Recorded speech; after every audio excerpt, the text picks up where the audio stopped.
ಆತ್ಮೀಯ ಕೇಳುಗರಿಗೆ ನಿಮ್ಮ ರಮಾಶ್ರೀ ಅಡಿಗೇರ್ ಮಾಡುವ ನಮಸ್ಕಾರಗಳು. ನೀವೀಗ ಸೀತೆಯೋ ಶಾಕುಂತಲೆಯೋ ಧಾರಾವಾಹಿಯ 37ನೇ ಅಧ್ಯಾಯವನ್ನ ಕೇಳ್ತಾ ಇದ್ದೀರಾ. ಕಥೆ ಪ್ರಾರಂಭ ಮಾಡೋದಕ್ಕೂ ಮೊದಲು ಯಾರ್ಯಾರು ಇನ್ನು ಚಾನೆಲ್ನ ಸಬ್ಸ್ಕ್ರೈಬ್ ಮಾಡ್ಕೊಂಡಿಲ್ಲ ಅವರೆಲ್ಲ ದಯವಿಟ್ಟು ಚಾನೆಲ್ನ ಸಬ್ಸ್ಕ್ರೈಬ್ ಮಾಡ್ಕೊಳ್ಳಿ, ಕಥೆಯನ್ನ ಲೈಕ್ ಮಾಡಿ, ಶೇರ್ ಮಾಡಿ ಪ್ರೋತ್ಸಾಹಿಸಿ. ಈಗ ಕಥೆಯ ಮುಂದಿನ ಭಾಗಕ್ಕೆ ಹೋಗೋಣ. ಅಣ್ಣನ ಮನ್ಲಿದ್ದೀನಿ, ಸಾಯಂಕಾಲ ಒಂದ್ಸರ್ತಿ ಬಂದ್ ಹೋಗ್ತೀರಾ? ಸಂಜೆನ ಫೋನ್ಗೆ ಕರೆ ಮಾಡಿ ಹೇಳಿದಳು ಸ್ವಾತಿ. ಇವತ್ತಾಗಲ್ಲ ಸ್ವಾತಿ, ಕೆಲಸ ಜಾಸ್ತಿ ಇದೆ. ಆಫೀಸಿಂದ ಹೊರಡೋದು ಲೇಟ್ ಆಗುತ್ತೆ. ನಾಳೆ ನಾಡಿದ್ರಲ್ಲಿ ಬರ್ತೀನಿ ಎಂದ ಸಂಜಯ್. ಇಷ್ಟು ವರ್ಷವಾದರೂ ತವರು ಮನೆಗೆ ಹೋಗದ ಹೆಂಡತಿ ಈಗ ಹೋಗಿರುವುದು, ಅವಳಿಗೆ ಮತ್ತೆ ತಾಯಿ ಅಣ್ಣನ ಪ್ರೀತಿ ಸಿಕ್ಕಿರುವುದು ಸಂಜಯನಿಗೆ ತುಸು ನೆಮ್ಮದಿ ತಂದಿತ್ತು. ನಾನೆಲ್ಲ ನೀನು ನಿನ್ ಹೆಂಡತಿ ಅಣ್ಣನ ಮನೆಗೆ ಹೋಗಿರ್ತೀಯೇನೋ ಅನ್ಕೊಂಡೆ. ರಾತ್ರಿ 8ರ ವೇಳೆ ಸುಸ್ತಾಗಿ ಬಂದು ಶೂ ಕಳಚುತ್ತಿದ್ದ ಸಂಜಯನ ನೋಡಿ ಹೇಳಿದಳು ಸಾರಿಕಾ. ಇವನಿಗೇನ್ ಮಾನ ಮರ್ಯಾದೆ ಇಲ್ವಾ? ಅವಳ ಹಿಂದೆ ಬಾಲ ಅಲ್ಲ ಆಡ್ಸ್ಕೊಂಡು ಹೋಗಕ್ಕೆ ಎಂದು ಹೇಳುತ್ತಾ ಬಿಸಿ ಬಿಸಿ ಕಾಫಿ ಲೋಟ ತಂದು ಕೈಗಿಟ್ಟರು ವಿಜಯಮ್ಮ. ಅವರ ಮಾತಿಗೆ ಏನು ಉತ್ತರಿಸಿದ ಸಂಜಯ್ ಸುಮ್ಮನೆ ಕಾಫಿ ಕುಡಿಯುತ್ತಾ ಕುಳಿತ. ಅದ್ಯಾಕಮ್ಮ ಹಂಗಂತೀಯಾ? ಅಚ್ಚರಿ ಸೂಸುವಂತೆ ಕೇಳಿದಳು ಸಾರಿಕಾ. ಮತ್ತೆ ಇನ್ನೇನು?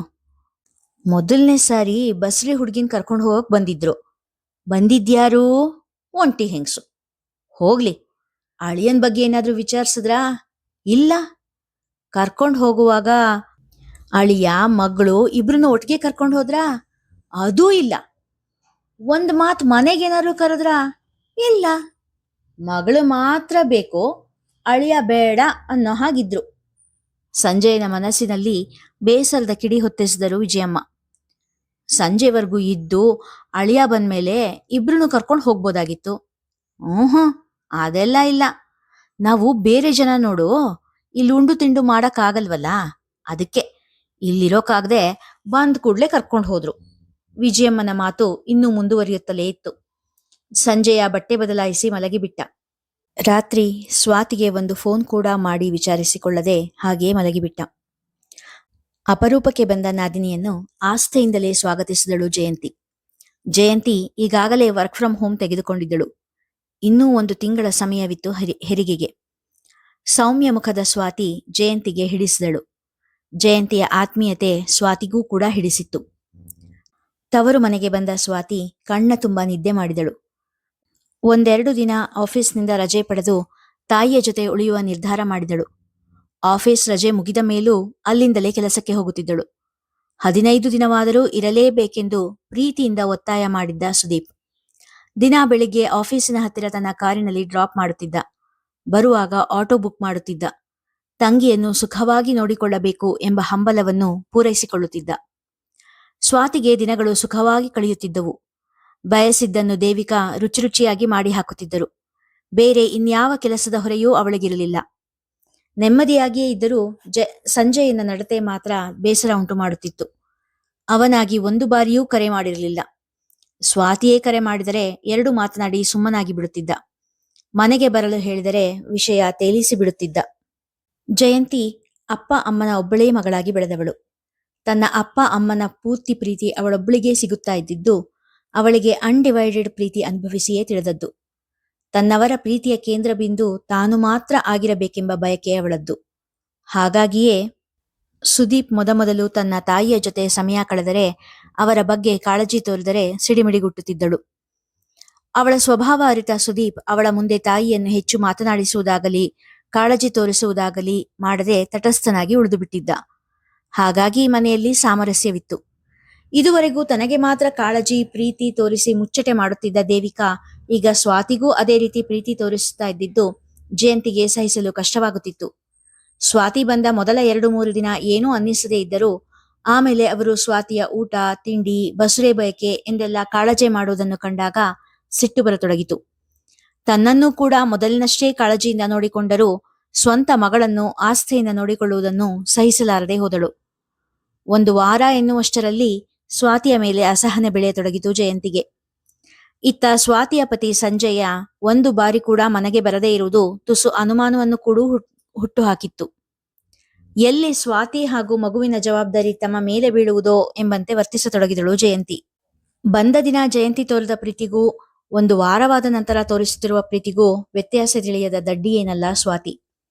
ತನ್ನ ಹಣೆಯಲ್ಲಿ ಬರೆದಿದ್ದ ತೌರ ಸುಖ ಇಷ್ಟೇ ಎಂದು ಸಮಾಧಾನ ಮಾಡಿಕೊಂಡಳು. ಸುದೀಪ ಹಾಗೂ ದೇವಿಕಾಳಿಗೂ ಜಯಂತಿ ಸ್ವಾತಿಯನ್ನು ಅಲಕ್ಷ್ಯ ಮಾಡುತ್ತಿದ್ದುದು ತಿಳಿದರೂ ತುಂಬು ಗರ್ಭಿಣಿಗೆ ಏನೂ ಹೇಳಲಾರದೆ ಸುಮ್ಮನಾದರು. ಜೊತೆಗೆ ಸ್ವಾತಿಯ ಗಂಡ ಒಮ್ಮೆ ಕೂಡ ಮನೆಗೆ ಬರದೇ ಹೋದದ್ದು ದೇವಿಕಾರ ಚಿಂತೆಯನ್ನು ಹೆಚ್ಚಿಸಿತ್ತು. ಹಾಗೂ ಹೀಗೂ 10 ದಿನ ಕಳೆದ ಸ್ವಾತಿ ಮತ್ತೆ ಗಂಡನ ಮನೆಗೆ ಹೊರಟು ನಿಂತಿದ್ದಳು. ಹೋಳಿಗೆ ಪಾಯಸದ ಅಡಿಗೆ ಮಾಡಿ ಸಣ್ಣ ಅಂಚಿನ ರೇಷ್ಮೆ ಸೀರೆಯನ್ನು ಉಡುಗೊರೆಯಾಗಿ ಕೊಟ್ಟು ಗಂಡನ ಮನೆಗೆ ಕಳಿಸಿದ್ದರು ದೇವಿಕಾ. ಹೊರಡುವ ದಿನ ಜಯಂತಿ ಕೂಡ ನಗುನಗುತ್ತಲೇ ಬೀಳ್ಗೊಟ್ಟಿದ್ದಳು. ಓ, ಬಂದ್ಬಿಟ್ಯಾ? ಅಪರೂಪಕ್ಕೆ ಹೋಗಿದ್ಯಲ್ಲ, 1-2 ತಿಂಗಳಾದ್ರೂ ಇದ್ದು ಬರ್ತೀಯಾ ಅನ್ಕೊಂಡಿದ್ದೆ ಎಂದಳು ಸಾರಿಕಾ.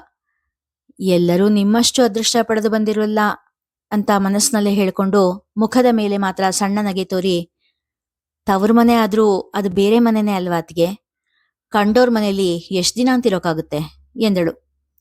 ಸಂಜೆ ಮನೆಗೆ ಬಂದ ಸಂಜಯನಿಗೆ ಸ್ವಾತಿ ತುಸು ಮೈಕೈ ತುಂಬಿಕೊಂಡಿರುವ ಹಾಗೆ ಅನಿಸಿತು.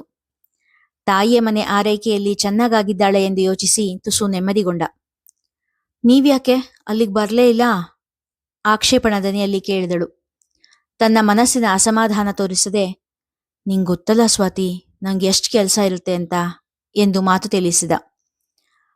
ಭಾನುವಾರ ಆದ್ರೂ ಬರ್ಬೋದಾಗಿತ್ತು ಎಂದಳು ಹುಸಿಮುನಿಸು ತೋರುತ್ತಾ. 400 ರೂಪಾಯಿಯವಳ ಕೈಲಿಡುತ್ತಾ, ಭಾನುವಾರ ಅಲ್ಲಿಗೆ ಬಂದಿದ್ರೆ ಈ ಹಣ ನಿನ್ ಕೈಲಿರ್ತಾ ಇರ್ಲಿಲ್ಲ ಎಂದ. ಅಂದ್ರೆ? ಹನಿಗಣ್ಣಾಗಿ ಕೇಳಿದಳು ಸ್ವಾತಿ. ಇನ್ಮೇಲೆ ಜವಾಬ್ದಾರಿ ಹೆಚ್ಚಿದೆ ಅಲ್ವಾ ಸ್ವಾತಿ? ಭಾನುವಾರ ಹಾಗೆ ರಜೆ ದಿನಗಳಲ್ಲಿ ಒಂದು ಅಡ್ಗೆ ತಂಡದಲ್ಲಿ ಬಡ್ಸೋ ಕೆಲ್ಸಕ್ಕೆ ಸೇರ್ಕೊಂಡಿದ್ದೀನಿ. ದಿನಕ್ಕೆ 500 ರೂಪಾಯಿ ಕೊಡ್ತಾರೆ, ಕೆಲಸ ಇದ್ದ ಕರೀತಾರೆ ಎಂದ.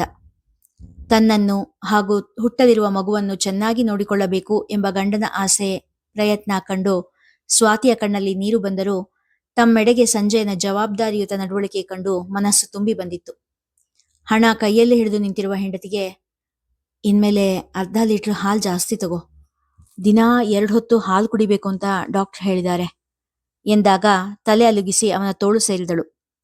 ಅವನು ತೋರಿದ ಕಾಳಜಿಯ ಮುಂದೆ ತನ್ನ ತವರಿಗೆ ಅವನು ಬರಲಿಲ್ಲ ಅನ್ನೋ ವಿಷಯ ದೊಡ್ಡದಾಗಿ ಕಾಣಿಸಲಿಲ್ಲ ಸ್ವಾತಿಗೆ. ಯಾರ ಅಪ್ಪಣೆಗೂ ಕಾಯದೆ ದಿನಗಳು ಉರುಳುತ್ತಿದ್ದವು. ಸ್ವಾತಿಯ ಸ್ಥಿತಿ 6ಕ್ಕೇರದೆ 3ಕ್ಕಿಳಿಯದೆ ಸಾಗುತ್ತಿತ್ತು. ಸಂಜಯ್ ತನ್ನ ಕೈಲಾದಷ್ಟು ಸ್ವಾತಿಯ ಬಗ್ಗೆ ಕಾಳಜಿ ವಹಿಸುತ್ತಿದ್ದ. ವಿಜಯಮ್ಮ ಮಾತ್ರ ಯಾವ ವಿಷಯದಲ್ಲೂ ಬದಲಾಗಿರಲಿಲ್ಲ. ಮನೆ ಕೆಲಸದಲ್ಲಿ ಯಾವ ರಿಯಾಯಿತಿಯನ್ನು ತೋರಿಸುತ್ತಿರಲಿಲ್ಲ.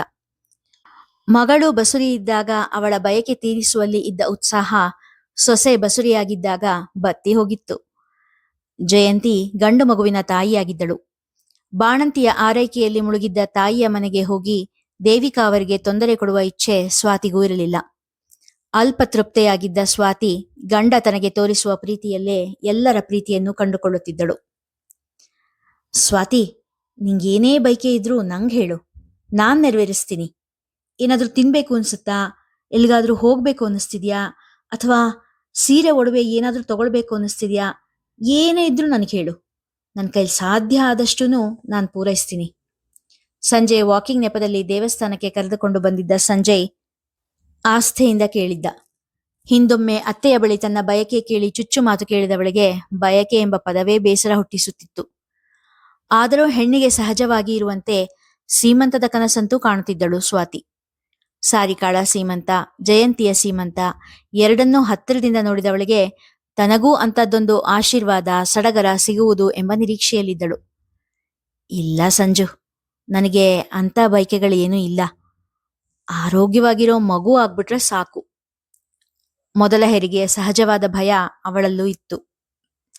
ಮಗು ಅಲ್ಲಮ್ಮ, ಮಕ್ಕಳು ಅನ್ನೋ. ನಿನ್ ಹೊಟ್ಟೆಲಿ 2 ಮಕ್ಳಿರೋದ್ ಮರ್ತೋಯ್ತೇನೋ? ನಗುತ್ತಾ ಕೇಳಿದ ಸಂಜಯ್. ಮರೆಯೋಕ್ ಹೆಂಗಾಗುತ್ತೆ? ಮರೆಯೋಕ್ ಬಿಡ್ತಾರಾ ಈ ಮಕ್ಕಳು? ಇಬ್ಬಿಬ್ರು ಒಳಗಡೆ ಕೂತು ನಾವಿದೀವಿ ಅಂತ ತೋರಿಸ್ತಾ ಇದ್ದಾರಲ್ಲ. ಸ್ವಾತಿ ಕೂಡ ನಕ್ಕಳು. ನಿಂಗೆ ಏನ್ ಮಗು ಆದ್ರೆ ಖುಷಿ? ಕುತೂಹಲದಿಂದ ಕೇಳಿದಳು. ಯಾವ್ದಾದ್ರೂ ಸಂತೋಷನೇ, ಆದ್ರೆ 1 ಗಂಡ್ ಮಗು 1 ಹೆಣ್ಮಗು ಆಗ್ಬಿಟ್ರೆ ಜಾಸ್ತಿ ಖುಷಿ ಎಂದ ಸಂಜಯ್. ಅಕಸ್ಮಾತ್ 2 ಹೆಣ್ಣಾಗ್ಬಿಟ್ರೆ? ಸ್ವಾತಿ ಕೇಳಿದಳು. ಆಗ್ಲಿ ಬಿಡು, ನೆಕ್ಸ್ಟ್ ಟೈಮ್ ಗಂಡ್ ಮಗು ಟ್ರೈ ಮಾಡೋಣ, ಸಂಜಯ್ ನಗುತ್ತಾ ಹೇಳಿದ. ಅಂದ್ರೆ 2 ಗಂಡ್ಮಕ್ಳಾದ್ರೆ ಅಥವಾ 2 ಹೆಣ್ಮಕ್ಳಾದ್ರೆ ಮತ್ತೊಮ್ಮೆ ಹೆರ್ಬೇಕಾ ನಾನು? ತುಸು ಭಯ ಪಟ್ಟಂತೆ ಹೇಳಿದಳು. 2 ಗಂಡಾಗ್ಬಿಟ್ರೆ ಏನು ತೊಂದ್ರೆ ಇಲ್ಲ ಬಿಡು. ಅಷ್ಟಕ್ಕೇನೆ ಫುಲ್ ಸ್ಟಾಪ್ ಇಟ್ಬಿಡೋಣ. ಸಂಜಯ್ ಸಹಜವಾಗಿ ಹೇಳಿದರೂ ಸ್ವಾತಿಯ ಮನಸ್ಸಿಗೆ ಸ್ವಲ್ಪ ಬೇಸರವೆನಿಸಿತು. ಆದರೂ ಅವಳು ಅದನ್ನೇನು ತೋರಿಸಿಕೊಳ್ಳಲಿಲ್ಲ. ಸುಮ್ಮನೆ ಮುಗುಳು ನಕ್ಕಳು. ಇಲ್ಲಿಗೆ ಇಂದಿನ ಕಥೆ ಮುಗಿಯಿತು. ಮುಂದಿನ ಕಥೆ ಮುಂದಿನ ಸಂಚಿಕೆಯಲ್ಲಿ. ಕಥೆ ಇಷ್ಟವಾಗಿದ್ರೆ ಹೆಚ್ಚು ಹೆಚ್ಚು ಜನರಿಗೆ ಶೇರ್ ಮಾಡಿ, ಕಥೆಯನ್ನ ಲೈಕ್ ಮಾಡಿ, ಹಾಗೆ ಕಾಮೆಂಟ್ ಸೆಕ್ಷನ್ ಅಲ್ಲಿ ನಿಮ್ಮ ಅಭಿಪ್ರಾಯ ತಿಳಿಸಿ ಪ್ರೋತ್ಸಾಹಿಸಿ. ಧನ್ಯವಾದಗಳು.